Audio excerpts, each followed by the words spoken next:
Close your eyes and imagine you're walking through the Tower of London on a foggy morning. The ancient stones are cold beneath your feet, and you can almost hear the whispers of history echoing through the corridors. But what if I told you that those whispers aren't just echoes of the past? They're the dying words of men and women who faced death so horrific that their screams still haunt these walls over 500 years later?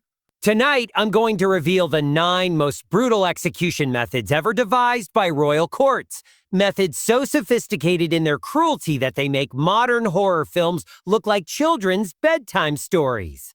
From the Chinese death by 1,000 cuts that could take 3 days to complete, to the Persian boat's torture that turned human beings into living buffets for insects, these weren't just punishments. They were carefully choreographed performances designed to break not just bodies, but souls. And if you stay with me until the end of this dark journey, I'll reveal which of these royal execution methods is still secretly practiced in certain parts of the world today, hidden behind closed doors where international law cannot reach. But before we descend into this abyss of royal cruelty, if you find these deep historical explorations both fascinating and disturbing, make sure to subscribe and hit that notification bell. Only 21% of you listening are actually subscribed, and your support helps me bring you more content that uncovers the darkest truths hidden in history's shadows. Now, let your breathing slow, allow your mind to drift back through the centuries, and prepare yourself for a journey that will forever change how you think about power,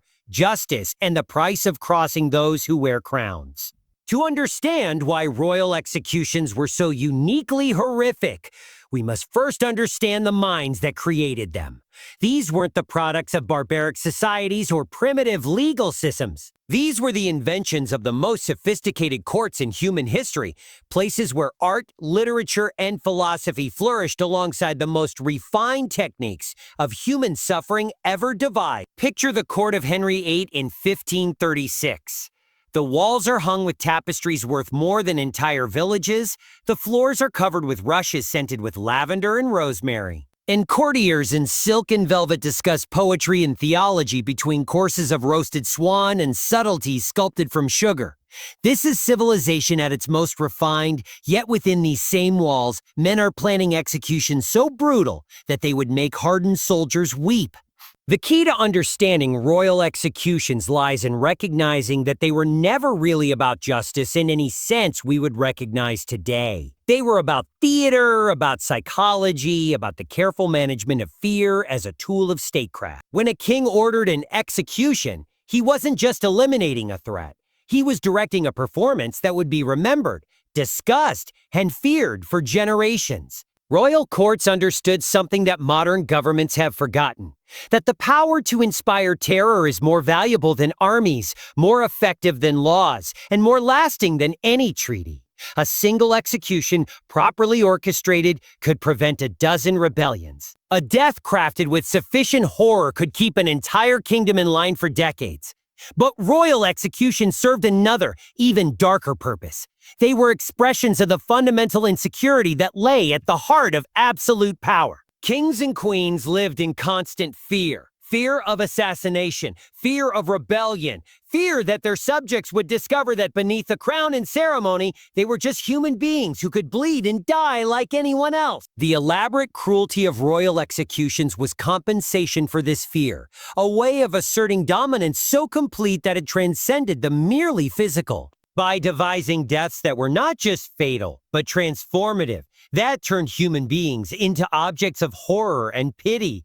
Royal courts sought to prove that their power extended beyond life and death into the realm of the soul itself. Consider the execution of Robert François Damiens in 1757, the last person to be drawn and quartered in France. His crime was attempting to assassinate King Louis XV with a small penknife, an attack so feeble it barely broke the skin. But the response was calculated to demonstrate that any attack on royal person, no matter how minor, would be met with consequences that defied human comprehension. Damiens was tortured for hours before his execution even began. His flesh was torn with red-hot pincers, molten lead and boiling oil were poured into his wounds. In his right hand, The one that had held the knife was burned off with sulfur. Only then did the actual execution commence, as 4 horses were hitched to his limbs and urged to pull in different directions. But even this wasn't enough. When the horses failed to dismember Damien's cleanly, the executioners used knives to cut through his joints while he remained conscious and screamed. The entire process took 4 hours, during which Damien's remained alert and aware, at one point even apologizing to the priest who was administering last rites for the inconvenience his prolonged dying was causing. This wasn't justice, it was a religious ceremony, a ritual sacrifice designed to restore the cosmic order that Damien's had disrupted by daring to raise his hand against the sacred person of the king. Every cut, every scream, every moment of agony was carefully calculated to send a message that would resonate far beyond the execution ground. The psychology of royal execution extended beyond the immediate victim to encompass everyone who witnessed it. Spectators weren't just passive observers. They were participants in a communal ritual that reinforced their own subordination while satisfying their darkest impulses, and the execution ground became a space where the normal rules of human decency were suspended, where civilized people could indulge in bloodlust while telling themselves they were witnessing justice. Royal courts understood that the most effective executions were those that lingered in memory long after the body had been disposed of. They crafted deaths that would be discussed in taverns and whispered about in bedchambers, that would haunt dreams and inspire terror in anyone who might consider challenging royal authority. In the imperial courts of China, execution was elevated to an art form that combined surgical precision with psychological torture in ways that challenged the very limits of human endurance. The method known as Lingchi, literally death by 1,000 cuts, represented the pinnacle of judicial cruelty, a punishment so refined in its horror that it was reserved only for the most serious crimes against the imperial order. Lingchi wasn't simply about causing pain. It was about deconstructing a human being systematically, piece by piece, while keeping them conscious and aware throughout the entire process. The executioner who performed Lingchi wasn't a crude butcher, but a skilled craftsman who had trained for years to perfect his technique, learning human anatomy with the precision of a surgeon and the artistry of a sculptor. The process began days before the actual execution, as the condemned prisoner was prepared through a combination of drugs and psychological conditioning. Opium was administered not to dull the pain, but to prevent the victim from losing consciousness too quickly from shock. The drug created a dreamlike state where every sensation was heightened, every cut felt with crystalline clarity. Let me walk you through the final hours of Zhang Wanxiang, a Chinese official who was convicted of assassinating a Mongol prince in 1896. His execution, one of the last recorded instances of Lingchi, was photographed by a French soldier, providing us with a horrifying visual record of this ancient practice. Zhang was brought to the execution ground at dawn, stripped naked, and bound to a wooden post in a position that exposed every part of his body to the executioner's blade. The cutting began at the extremities. Small pieces of flesh carved from his arms and legs with knives sharp enough to cut through skin and muscle without catching or tearing. The executioner worked with methodical precision, removing flesh in a predetermined pattern that had been refined over centuries of practice. Each cut was designed to cause maximum pain while avoiding damage to vital organs or major blood vessels that might cause premature death. The goal was to remove as much of the victim's body as possible while keeping them alive and conscious. Zhang's ordeal lasted nearly 3 hours, during which approximately 3,000 individual cuts were made to his body. Witnesses described how he remained alert and aware almost until the end, his eyes following the executioner's movements, his mouth occasionally forming words that no one could hear over the sound of the crowd. But the true horror of Lingchi lay not in its physical brutality, but in its psychological dimension. The victim could see every cut being made, could watch pieces of their own body being methodically removed, could anticipate each new source of agony while being powerless to prevent it. The execution became a form of forced self-observation, where the condemned was made complicit in their own destruction. The Chinese understanding of Lingchi as punishment went beyond mere retribution to encompass concepts of cosmic justice and spiritual purification. In Confucian philosophy, the body was viewed as a gift from one's ancestors, and to mutilate it was to dishonor one's entire lineage. By systematically destroying the condemned person's body, Lingchi didn't just end their life, it erased their spiritual connection to family and ancestry. The cuts themselves followed a ritualized pattern that held deep symbolic meaning. The execution began with the removal of flesh from the chest and arms, symbolically stripping away the victim's strength and capacity for action. The face was usually left intact until near the end, preserving the person's identity and awareness until the final moments. Each piece of removed flesh was displayed to the crowd, then often burned in ceremonial braziers that surrounded the execution site. The smoke from these fires was believed to carry the victim's dishonor up to heaven, serving as a warning to the gods themselves about the consequences of challenging imperial authority. The executioner's skill was measured not just by his ability to prolong the victim's suffering, but by his capacity to maintain their consciousness throughout the ordeal. A truly masterful performance could keep the condemned aware and responsive for hours, turning the execution into an extended conversation between life and death. Historical records describe executioners who could remove over 100 pieces of flesh before the victim lost consciousness, and over 200 before death finally occurred. These men were not sadists, but craftsmen, trained from childhood in the precise techniques required to deconstruct a human being while preserving the spark of life within. The psychological impact of Lingchi extended far beyond the execution ground. Detailed accounts of the punishment were circulated throughout the empire, serving as warnings to potential rebels and criminals. Artists created illustrations of the process, writers composed poems about it, and scholars debated its philosophical implications. The Chinese imperial court understood that Lingchi's true power lay not in its immediate deterrent effect, but in its capacity to haunt the collective imagination. The punishment became embedded in Chinese culture as the ultimate expression of imperial justice, a reminder that the emperor's power extended beyond life and death into the realm of spiritual annihilation. Even the disposal of the victim's remains was carefully choreographed to maximize psychological impact. The pieces of flesh removed during the execution were often fed to dogs or thrown into rivers, ensuring that no proper burial could take place. This spiritual mutilation was considered worse than physical death, as it condemned the victim to wander as a hungry ghost for eternity.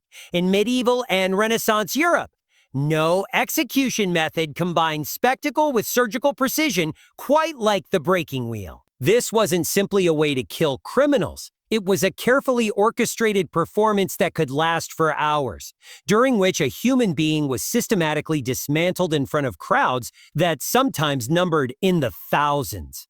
The breaking wheel represented the pinnacle of European judicial theater, a punishment that transformed the condemned from a living person into a broken object, while demonstrating the absolute power of royal authority over the human body. Unlike other execution methods that aimed for relatively quick death, the wheel was designed to prolong suffering for as long as possible while ensuring that every moment of agony was visible to spectators. Let me describe the execution of Jean Caillas, a French Protestant merchant who was broken on the wheel in Toulouse in 1762. His case would later inspire Voltaire's famous campaign against judicial torture, but at the time of his execution, he was simply another victim of a system that treated human suffering as public entertainment.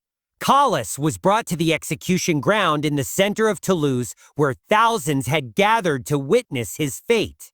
The wheel itself was a massive wooden structure, approximately 8 feet in diameter, elevated on a post so that spectators could see clearly from all angles.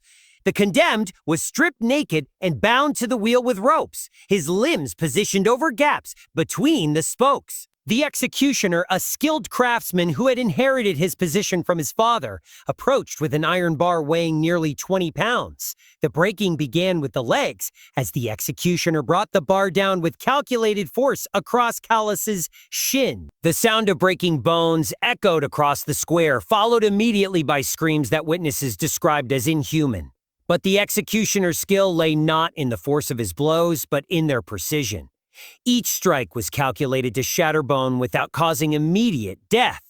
The executioner worked his way up the body systematically. First the shins, then the thighs, then the arms, finally the ribs and shoulders. Between each blow, he would pause, allowing the victim to fully experience the pain of each new injury. Callus remained conscious throughout the entire process, his screams growing weaker as shock began to set in, but never stopping entirely. The executioner monitored his condition carefully, knowing exactly how much damage the human body could sustain before death intervened to end the performance prematurely. After all, the major bones had been broken, Callus's shattered limbs were woven through the spokes of the wheel, creating a grotesque human sculpture that was then hoisted high above the square for all to see. In this position, with his limbs twisted at impossible angles and his broken bones grinding against each other with every breath, he was left to die slowly from shock, internal bleeding, and exposure. The crowd that watched Callus's execution represented a cross-section of Toulouse society. Nobles in silk and fur standing alongside merchants in wool and leather, servants and peasants pressed together in the cheaper viewing areas.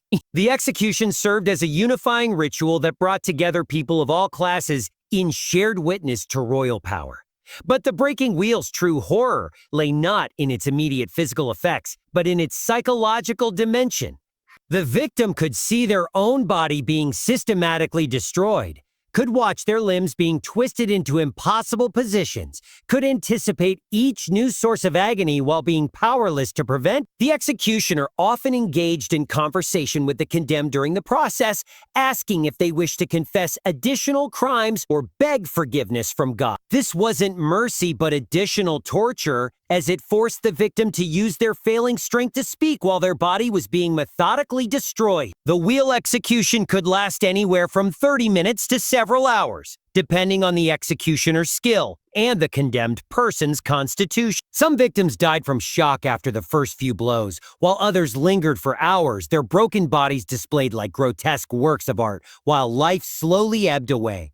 The breaking wheel served multiple purposes within the European judicial system. It was punishment for the condemned, warning for potential criminals, entertainment for the masses, and demonstration of royal power, all rolled into one carefully orchestrated spectacle.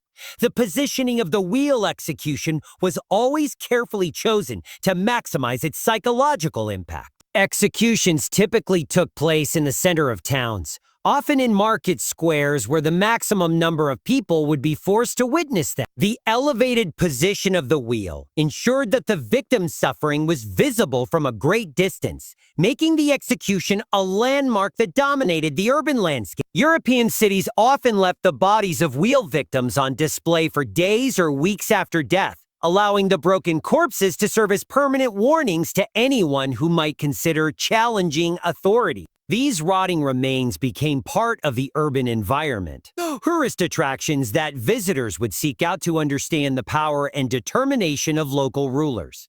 The breaking wheel represented the intersection of craftsmanship and cruelty that characterized much of European judicial punishment. In them, the wheels themselves were often works of art, carved with religious symbols and decorated with iron fittings that turned instruments of torture into objects of beauty. The executioners who operated the wheels were skilled professionals who took pride in their work, viewing themselves as craftsmen rather than mere killers. They developed techniques that could prolong the victim's suffering, while ensuring that the spectacle remained visually compelling for audiences who might grow bored with routine brutality. In the ancient Persian Empire, execution was viewed not merely as punishment, but as a form of religious purification that required the condemned to experience a death so profound and transformative that it would restore cosmic balance. No method embodied this philosophy more completely than Scaphism, a punishment so elaborate and horrifying that Greek historians struggled to find words to describe it adequately. Scaphism, derived from the Greek word for boat, represented the Persian understanding of death as a journey rather than a destination. But this was no peaceful passage to the afterlife. It was a voyage through living hell that could last for weeks, during which the victim experienced every stage of bodily decay while remaining fully conscious and aware. The most detailed account of Scaphism comes from the case of Mithridates, a Persian soldier who was condemned to death for claiming credit for killing Cyrus the Younger in battle. His boasting was seen not just as dishonesty, but as a violation of the cosmic order that demanded the most profound form of purification available to Persian justice. The preparation for Scaphism began days before the actual punishment commenced. 2 boats or hollowed-out logs were specially prepared, carved to fit together like a human-sized coffin with openings for the victim's head, hands, and feet. These vessels weren't crude constructions, but carefully crafted instruments that had been designed and refined over generations of use. Mithridates was stripped naked and placed in the lower boat, his body fitting perfectly into the carved depression that would become his tomb. The upper boat was then positioned over him and sealed, creating a closed chamber that trapped most of his body while leaving his extremities exposed to the elements. But the true horror of Scaphism began with the feeding regimen that Persian executioners had perfected over centuries of practice. Mithridates was force-fed enormous quantities of milk and honey, far more than his stomach could possibly handle. This wasn't done once but repeatedly, several times each day, causing violent diarrhea that would coat his trapped body and the interior of the boats. The same mixture of milk and honey was then smeared liberally over his exposed flesh, his face, his arms, his legs. Every inch of visible skin was coated with a sweet, sticky substance that would serve as bait for every insect within miles of the execution site. The psychological torture of Scaphism was as carefully crafted as its physical horrors. Mithridates could see what was happening to him, could watch as flies, wasps, beetles, and other pests swarm to his honey-coated flesh. He could feel them landing on his face, crawling into his mouth and nose, but trapped within the boats, he was powerless to brush them away. As hours turned to days, the insects began laying eggs in any available opening. Wounds the corners of his eyes, his nostrils, his mouth. Maggots hatched and began feeding on his living flesh while he watched helplessly, feeling every bite as they consumed him piece by piece. The combination of constant diarrhea, insect infestation, and exposure to the elements created a horrific ecosystem centered on Mithridates' trapped body. The boats became a breeding ground for decay and corruption, filled with the stench of human waste, rotting flesh, and swarming insects. Persian records suggest that victims of Scaphism could survive for 2 or 3 weeks in this condition, kept alive by the regular feeding regimen while their bodies slowly decomposed around them. The honey and milk that sustained them also accelerated their decay, creating a cruel paradox where nourishment became the agent of destruction. The executioners who administered Scaphism were not crude torturers but highly trained specialists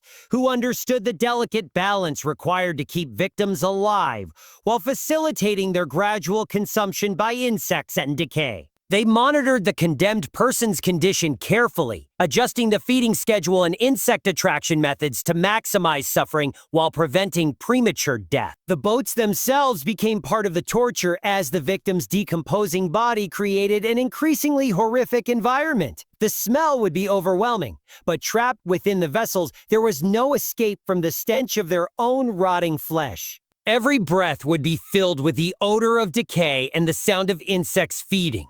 Scaphism served multiple purposes within Persian society beyond simple punishment. It was a demonstration of the empire's power over life and death, a religious ritual that purified cosmic order through suffering, and a deterrent so horrible that its mere existence helped maintain social stability. The Persian understanding of Scaphism as religious ceremony, rather than mere execution, meant that the process was surrounded by ritual and symbolism. Priests would often attend the condemned, not to provide comfort but to interpret their suffering as part of a larger cosmic drama in which their pain served to restore universal balance.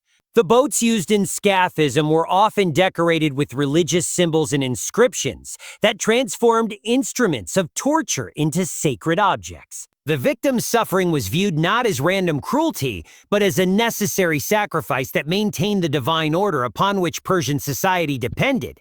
Greek historians who described Scaphism were clearly both fascinated and horrified by its elaborate cruelty. The method represented everything they found both admirable and terrifying about Persian civilization. Its sophistication, its attention to detail, its willingness to push human experience to absolute extremes. Modern medical experts who have studied historical accounts of Scaphism suggest that death would have resulted from a combination of dehydration, septic shock, and organ failure caused by the body's inability to cope with the massive insect infestation and bacterial infection. The miracle wasn't that victims died, but that they survived long enough to experience the full horror of their gradual consumption. While impalement was practiced across many cultures, the royal courts of medieval Europe elevated this ancient method to new heights of sophisticated cruelty through the invention of the Judas cradle, a device so precisely engineered that it could prolong death for days while maximizing both physical and psychological torture. The Judas cradle represented the intersection of medieval engineering and judicial sadism, a carefully crafted instrument that transformed the crude brutality of simple impalement into a refined art form. Unlike the straightforward stakes used by cruder civilizations, the cradle was a pyramid-shaped seat that could be adjusted and manipulated to control every aspect of the victim's suffering. The case of Francesco Anselmi, a Venetian noble executed in 1547 for conspiracy against the Doge, provides us with a detailed account of how the Judas cradle functioned in practice. Anselmi's execution was recorded by a Flemish merchant who witnessed the proceedings, leaving us with a horrifying first-hand description of this sophisticated torture device in action. The cradle itself was a masterpiece of medieval engineering. A wooden pyramid approximately 3 feet high, capped with a sharp iron point that had been honed to surgical sharpness. The device was mounted on a complex system of pulleys and weights that allowed executioners to control the victim's descent with microscopic precision. Anselmi was stripped naked and positioned over the cradle, his arms bound behind his back and his legs secured to prevent any movement that might affect the carefully calculated descent. The sharp point of the pyramid was positioned beneath his anus, just touching the skin, but not yet penetrating. The horror of the Judas cradle lay in its gradual operation.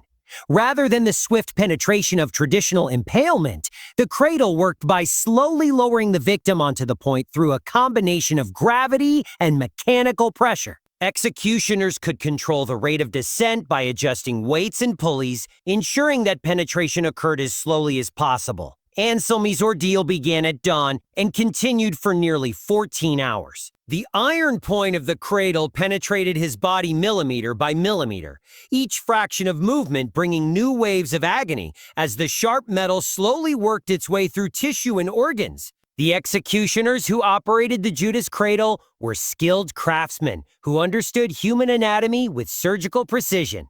They knew exactly how fast they could lower the victim without causing immediate death from shock or blood loss. The goal was to achieve maximum penetration while keeping the condemned conscious and aware throughout the entire process. The psychological dimension of the Judas cradle was as carefully designed as its physical mechanics. Victims could see the device beneath them, could calculate the rate of their descent, could anticipate each new level of pain while being powerless to prevent it. The execution became a form of enforced meditation on death, where the condemned was forced to contemplate their own destruction in excruciating detail. Venetian records describe how Anselmi remained conscious and able to speak for most of his ordeal, occasionally begging for mercy or attempting to confess additional crimes in hopes of ending his suffering. But the machinery of the cradle was relentless, lowering him steadily regardless of his pleas or promises. The Judas cradle served multiple purposes within the Venetian judicial system. It was punishment for the condemned, deterrent for potential conspirators, and demonstration of state power, all combined in one carefully orchestrated performance. The device's complexity and expense meant that it was reserved for only the most serious political crimes.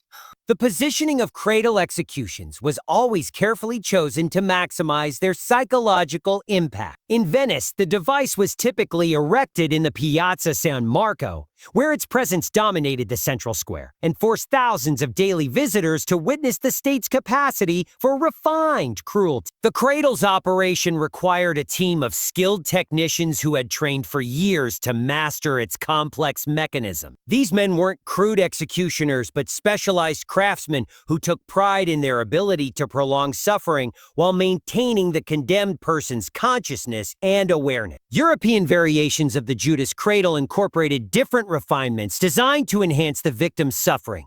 Some versions included heated metal points that seared flesh as they penetrated. Others featured barbed or serrated edges that caused additional tissue damage during penetration. The device's pyramid shape had symbolic significance beyond its practical function. The triangle represented the Holy Trinity in Christian iconography, transforming the execution into a religious ceremony where the victim's suffering served to purify their soul through contact with sacred geometry. Medical experts who have studied historical accounts of the Judas cradle suggest that death typically resulted from a combination of internal organ damage, blood loss, and septic shock. The pyramid's slow penetration would have caused progressive damage to the intestines, bladder, and other internal organs while avoiding immediately fatal injuries to major blood vessels. The Judas cradle represented the medieval understanding of justice as theatrical performance rather than simple punishment. Every aspect of the device's design and operation was calculated to create maximum visual and psychological impact on witnesses, while transforming the condemned person's death into a memorable spectacle. No execution device has captured the modern imagination quite like the Iron Maiden, though the historical reality of this infamous torture chamber was far more complex and horrifying than popular culture suggests. Rather than the crude metal coffin of legend, the authentic Iron Maiden was a sophisticated instrument of judicial theater that combined precision engineering with psychological horror. The Iron Maiden represented the German understanding of execution as spiritual transformation rather than simple killing. The device was designed to embrace its victims literally and figuratively, enfolding them in a deadly hug that would slowly pierce their bodies while preserving their consciousness until the final moment. Historical records from Nuremberg describe the execution of Peter Stump in 1589, a man convicted of werewolfism and multiple murder. His death in the Iron Maiden provides us with one of the most detailed accounts of how this device actually functioned in practice, revealing a level of sophistication that contradicts the crude medieval torture chamber of popular imagination. The Iron Maiden used for Stump's execution was a masterpiece of German craftsmanship, standing nearly 7 feet tall and shaped like a medieval lady with arms extended in greeting. The interior was lined with carefully positioned spikes of varying lengths, each one placed with surgical precision to pierce specific parts of the human body without causing immediate death. The spikes weren't randomly distributed, but followed a complex pattern based on detailed anatomical knowledge. Shorter spikes were positioned to penetrate non-vital areas like the arms and legs, while longer ones were designed to pierce deeper into the torso without damaging the heart, lungs, or other organs that would cause rapid death. Stump was forced into the Maiden while still conscious and aware, his body fitting perfectly into the human-shaped cavity that had been designed and refined over generations of use. As the door closed, the spikes began their deadly work, penetrating his flesh at dozens of points simultaneously. But the true horror of the Iron Maiden lay not in the initial penetration, but in what happened next. The device was designed to keep victims alive and conscious for hours while they slowly bled to death from multiple wounds. The spikes were positioned to avoid major arteries and organs, ensuring that death would be slow and agonizing rather than swift and merciful. The psychological torture of the Iron Maiden was as carefully crafted as its physical horrors. Victims found themselves embraced by what appeared to be a beautiful woman, only to discover that her loving arms concealed deadly spikes.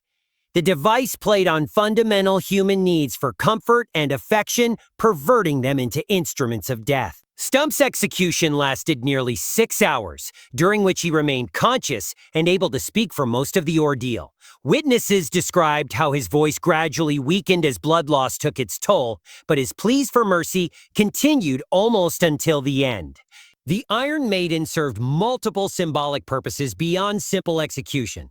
The device's feminine form represented the medieval concept of death as a seductive woman who lured men to their doom. By placing condemned criminals in the maiden's embrace, executioners were acting out a complex allegory about sin, temptation, and divine justice.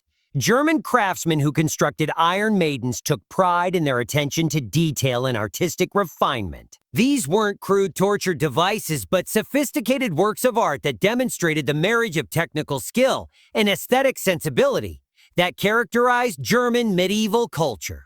The interior mechanisms of the Iron Maiden incorporated complex engineering designed to maximize the victim's suffering while preserving their life for as long as possible. Some versions included adjustable spikes that could be lengthened or shortened depending on the condemned person's size and the desired duration of their execution. The positioning of spikes within the Maiden followed principles derived from medical knowledge and battlefield experience. German executioners understood exactly where to place penetrating wounds to cause maximum pain while avoiding immediately fatal injuries. The Iron Maiden's operation required considerable skill and training on the part of its operators. Loading a victim into the device required precise positioning to ensure that the spikes would penetrate in the intended pattern.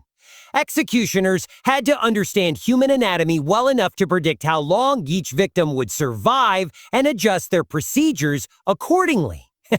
The device's name carried religious significance that added another layer of meaning to executions. The Maiden represented both the Virgin Mary and the concept of death as a pure feminine force that welcomed sinners into her embrace. Condemned criminals were literally embraced by death in a ceremony that combined execution with religious ritual. Regional variations of the Iron Maiden incorporated different refinements designed to enhance the victim's suffering or accommodate local judicial preferences. Some versions included heated spikes that cauterized wounds as they penetrated, prolonging survival while adding burning pain to the victim's ordeal. The Iron Maiden represented the medieval German understanding of justice as a complex performance that served multiple social, religious, and political purposes simultaneously. The device wasn't just an execution method, but a complete theatrical production that educated audiences about the consequences of crime, while demonstrating the sophistication and power of local authorities. Modern forensic analysis of surviving Iron Maiden devices reveals the extraordinary level of craftsmanship and anatomical knowledge that went into their construction. The precise positioning of spikes, the careful attention to weight distribution, and the sophisticated locking mechanisms all testify to the skill of medieval German metalworkers and their deep understanding of human physiology. In ancient Sicily, the tyrant Phalaris commissioned what may be history's most psychologically sophisticated execution device, the Brazen Bull, a hollow bronze sculpture that transformed human screams into musical entertainment while slowly roasting victims to death.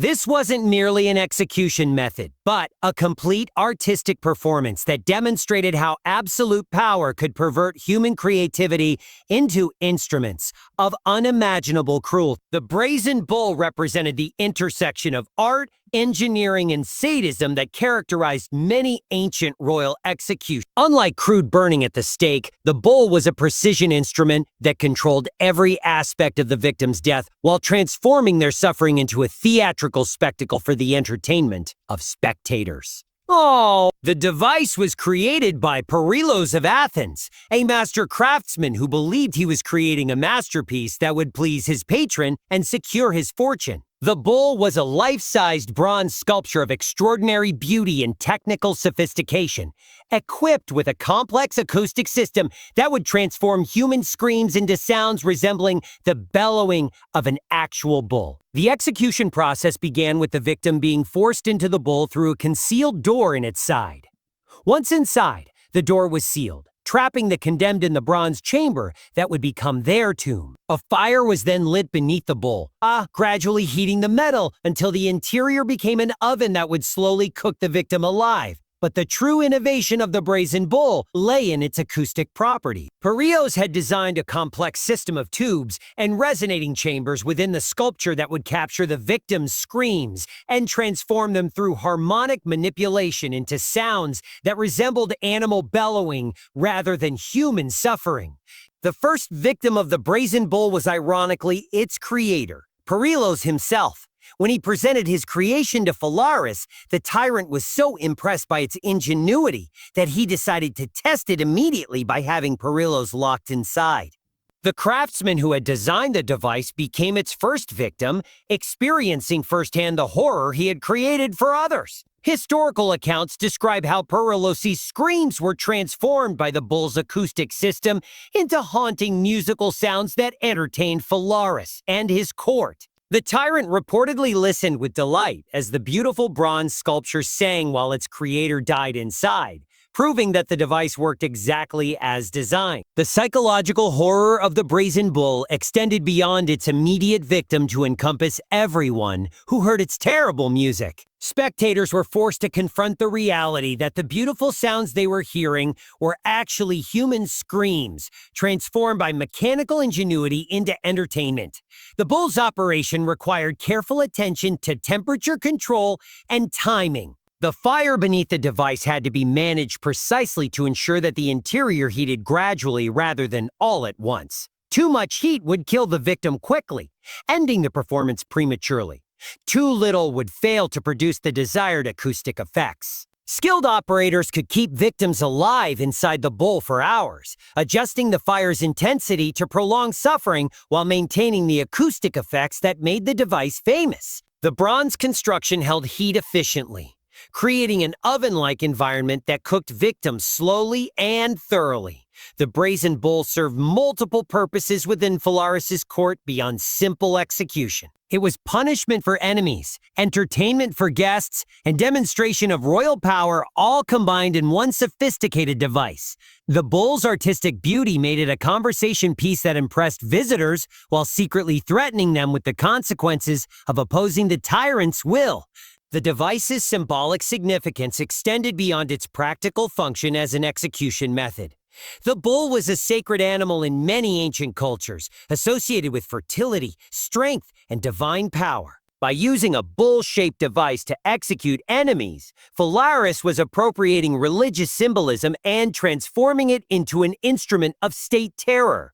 The acoustic system that transformed screams into music represented a perverse triumph of human creativity over human suffering. The device demonstrated how artistic skill and technical innovation could be perverted into instruments of cruelty that surpassed simple brutality through their sophisticated refinement. Greek historians who recorded accounts of the brazen bull were simultaneously fascinated and horrified by its ingenuity. The device represented everything they found both admirable and terrifying about tyrannical power. Its capacity to transform human creativity into instruments of oppression, and its ability to find entertainment in human suffering. The bull's construction required the collaboration of multiple skilled craftsmen, including bronze workers, acoustic engineers, and artists who worked together to create a device that was simultaneously beautiful and horrible. The project demonstrated how tyrannical power could corrupt entire communities by making them complicit in the creation of instruments of torture. The psychological impact of the brazen bull extended far beyond Sicily, as accounts of the device spread throughout the ancient world. The combination of artistic beauty and hideous function made it a powerful symbol of how civilized society could be corrupted by absolute power and perverted into an instrument of sophisticated cruelty. Modern acoustic engineers who have studied descriptions of the brazen bull have confirmed that such a device could indeed transform human screams into musical sounds through the manipulation of resonance and harmonic frequencies. The ancient craftsmen who created the device possessed sophisticated understanding of acoustic principles that wouldn't be fully understood by modern science for centuries. In medieval and early modern England, no execution method combined ritual humiliation, surgical precision, and political theater quite like drawing and quartering. This wasn't simply a way to kill traitors. It was an elaborate ceremony that could last for hours, during which the condemned was systematically dismantled in front of crowds while their suffering was transformed into a lesson about the price of opposing royal authority. Drawing and quartering represented the English understanding of treason as not merely a crime against the state, but a violation of the sacred bond between subject and sovereign that demanded the most complete form of punishment imaginable. The method was specifically designed to destroy not just the traitor's life, but their body, dignity, and posthumous reputation in a single, unforgettable performance. The execution of Guy Fawkes in 1606 provides us with the most detailed account of drawing and quartering in English legal history. Fawkes, the most famous member of the Gunpowder Plot conspiracy, faced a death that had been specifically designed to match the magnitude of his crime against King James I and the Protestant succession. The process began not with the execution itself, but with the ritual of dragging the condemned through the streets on a hurdle or wooden sledge from their prison to the execution ground. This wasn't simply transportation, but the first stage of humiliation, as the victim was pulled through the mud and filth of London streets while crowds gathered to mock and abuse them. Fawkes was dragged from the Tower of London to Westminster, a journey that took nearly 2 hours and exposed him to the jeers and projectiles of thousands of spectators. The drawing served to strip away whatever dignity remained to the condemned while building anticipation for the main event that would follow. Upon arrival at the execution ground, Fawkes was forced to climb a specially constructed platform where thousands could see his fate clearly. The scaffold wasn't just a practical necessity, but a stage designed to maximize the visual impact of what was about to unfold. The actual execution began with partial hanging, not enough to kill but sufficient to weaken the victim and provide additional humiliation. Fawkes was strung up with a rope around his neck and allowed to dangle until he began to lose consciousness, then cut down while still alive and aware. While the victim recovered from near strangulation, the executioner prepared his instruments, knives sharp enough to cut through flesh and bone, heated irons for cauterizing wounds, and containers for collecting the organs that would be removed. The systematic preparation was itself part of the torture, forcing the condemned to watch as the tools of their destruction were made ready. The disembowelment that followed was the execution centerpiece, a procedure that required considerable anatomical knowledge and surgical skill. The executioner made a careful incision in the victim's abdomen, then slowly extracted the intestines while keeping the condemned conscious and aware. The removal had to be done gradually to prevent immediate death from shock. Fawkes's heart was cut from his chest while he still lived, held aloft for the crowd to see, then thrown into a fire that had been prepared for this purpose. The burning of organs wasn't just disposal but ritual purification, symbolically cleansing the realm of the traitor's corruption through sacred fire. The final stage, quartering, involved dividing the body into 5 parts: 4 limbs and the torso. This was accomplished through a combination of cutting and mechanical force, often using horses to pull the limbs apart after joints had been partially severed. The dismemberment was both practical and symbolic, ensuring that no intact body remained for burial while demonstrating the state's complete dominion over the traitor's physical form. The different parts of the quartered body were displayed throughout London as permanent reminders of the fate that awaited traitors. Heads were typically mounted on spikes at London Bridge, while limbs might be sent to various parts of the kingdom where the condemned had committed their crimes. The drawing and quartering of traitors served multiple purposes within the English judicial system. It was punishment for the condemned, warning for potential rebels, entertainment for the masses, and religious ritual all combined in one elaborate ceremony that could last from dawn to dusk. The execution's religious dimensions were as important as its political functions. Medieval Christian theology taught that bodily resurrection was impossible without an intact corpse, so the deliberate dismemberment of traitors condemned them to spiritual as well as physical destruction. English executioners who performed drawing and quartering were skilled professionals who understood both the technical requirements of the procedure and its symbolic significance. They were expected to prolong the victim's consciousness throughout the ordeal, while ensuring that each stage of the execution served its intended purpose. The crowds that gathered for drawing and quartering executions represented a cross-section of English society, from nobles in private viewing areas to commoners pressed together in the general standing sections. The execution served as a unifying ritual that brought together people of all classes in shared witness to royal justice. Regional variations of drawing and quartering incorporated different refinements designed to match local preferences or accommodate specific crimes. Some executions included additional tortures like burning with hot irons or the removal of specific body parts that related to the nature of the treason committed. The psychological impact of drawing and quartering extended far beyond its immediate witnesses, as detailed accounts of executions were published and distributed throughout England and beyond. These publications served as propaganda that reinforced royal authority while warning potential traitors of the consequences they would face. Our final execution method paradoxically represents both the height of medieval mercy and a unique form of psychological torture: death by the executioner's sword. While this method was considered the most humane form of execution available to medieval justice, the reality was far more complex and often more horrifying than the swift, clean death it promised. The executioner's sword represented the aristocratic privilege of dying with dignity, reserved for nobles who faced death for treason, adultery, or other crimes against the crown. Unlike the brutal spectacles reserved for common criminals, sword executions were supposed to demonstrate royal mercy even in the act of taking life. But as the execution of Anne Boleyn in 1536 demonstrates, even the most merciful execution could become an instrument of psychological torture when wielded by a king determined to extract every possible moment of suffering from his victim's death. Anne Boleyn's execution was unprecedented in English royal history, the first time a crowned queen had been sentenced to death by her own husband. Henry VIII's decision to have her killed by sword rather than axe was presented as an act of mercy, a final gesture of the love he claimed to have once felt for her.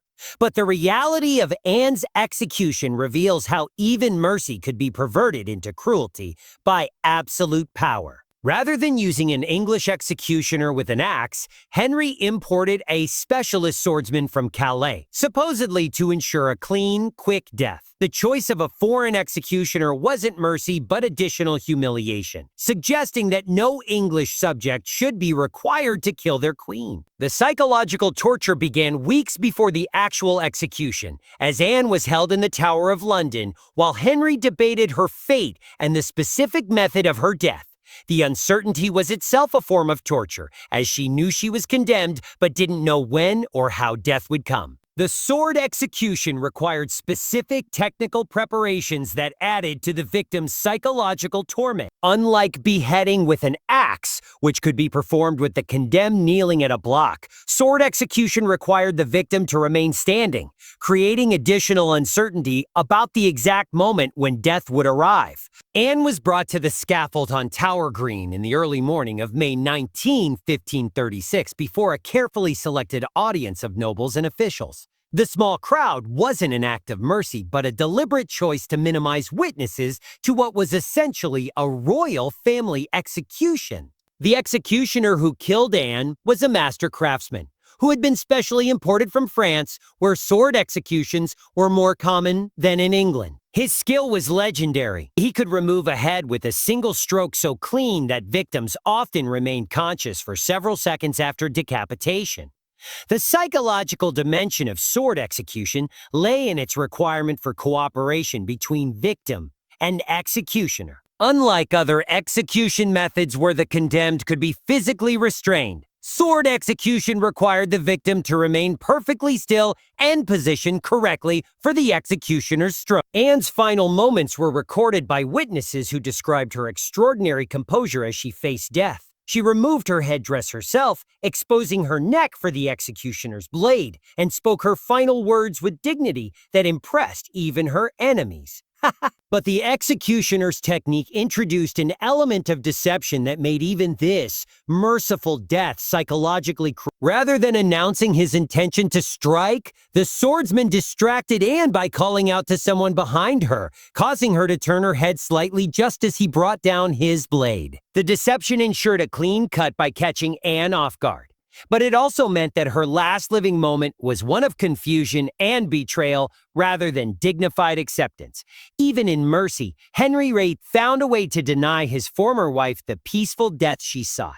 The sword execution represented the complex relationship between mercy and cruelty that characterized much of royal justice. What appeared to be kindness often concealed additional layers of psychological torture designed to maximize the victim's suffering, even within the constraints of supposedly humane execution. The technical requirements of sword execution made it accessible only to the wealthiest courts, as skilled executioners were rare and expensive. The method became associated with aristocratic privilege, creating a hierarchy of death that reflected social status even in the ultimate equality of mortality. The clean surgical nature of sword execution made it particularly suitable for executions that needed to maintain dignity while delivering political messages. The method allowed courts to demonstrate both justice and mercy simultaneously, satisfying different audiences with different aspects of the same death. European variations of sword execution incorporated different techniques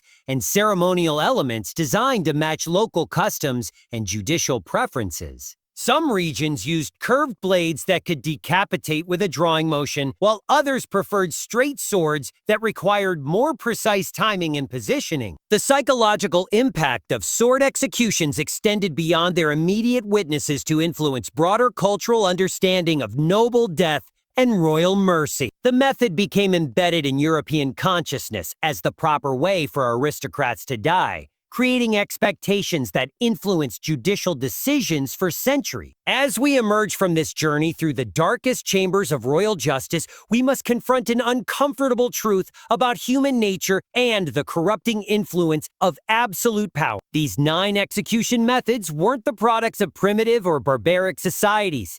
They were the inventions of the most sophisticated, cultured, and educated courts in human history. The kings and queens who devised these tortures weren't mad or evil in any simple sense. They were rational actors operating within political systems that required them to maintain authority through fear, while satisfying their subjects' desire for spectacular entertainment. The execution ground became the intersection where politics, religion, and psychology converged in displays of power that shaped entire civilizations. Each method we've explored reveals something different about the societies that created them. Chinese Lingchi demonstrated the Confucian understanding of the body as ancestral gift that could be systematically violated. European breaking wheels reflected medieval Christianity's emphasis on bodily resurrection and the importance of dying badly. Persian Scaphism embodied Zoroastrian concepts of purification through suffering, but perhaps most disturbing is the recognition that these execution methods worked exactly as intended. They maintained social order, deterred rebellion, and satisfied popular demand for justice through spectacle. The screams that echoed from medieval execution grounds weren't just expressions of individual suffering, they were the sound of entire societies choosing order over compassion, stability over humanity. The psychological sophistication of royal executions reveals uncomfortable truths about human nature that extend far beyond their historical context. The same impulses that filled medieval execution grounds with cheering crowds can be seen in modern phenomena, from public shaming campaigns to viral videos of violence and humiliation. We live in an age that prides itself on having abolished such barbaric practices, yet the fundamental dynamics that created them remain unchanged. The desire to see enemies suffer, The satisfaction derived from witnessing the downfall of the powerful, the willingness to trade individual humanity for collective security. These are not medieval artifacts, but contemporary realities that shape our modern world. The technical sophistication of royal executions also challenges comfortable assumptions about progress and civilization. The executioners who operated breaking wheels and iron maidens possessed detailed anatomical knowledge and engineering skills that rivaled modern medical professionals. Their ability to prolong suffering while maintaining consciousness demonstrates a level of scientific precision that we associate with healing rather than harm. This paradox, the marriage of knowledge and cruelty, sophistication and sadism, appears throughout human history and continues to challenge us today. The same societies that produced great art, literature, and philosophy also created instruments of torture that push the boundaries of human endurance and ingenuity. Perhaps the most important lesson we can draw from our exploration of royal executions is the recognition that the capacity for both great good and great evil lies within every human heart and every human society. The differences between medieval executioners and modern healers, between royal torturers and contemporary humanitarians,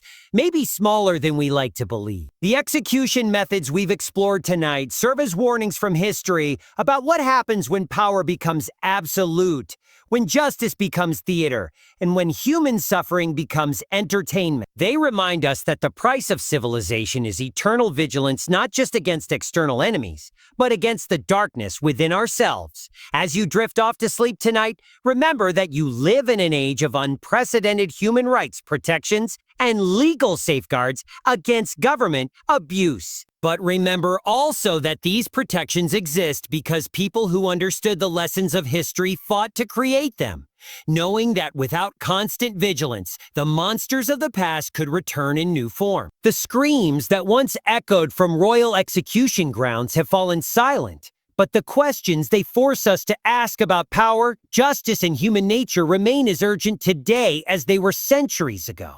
How much power should we grant to those who promise to protect us? How much suffering are we willing to accept in the name of order? And how will we recognize when the cure becomes worse than the disease?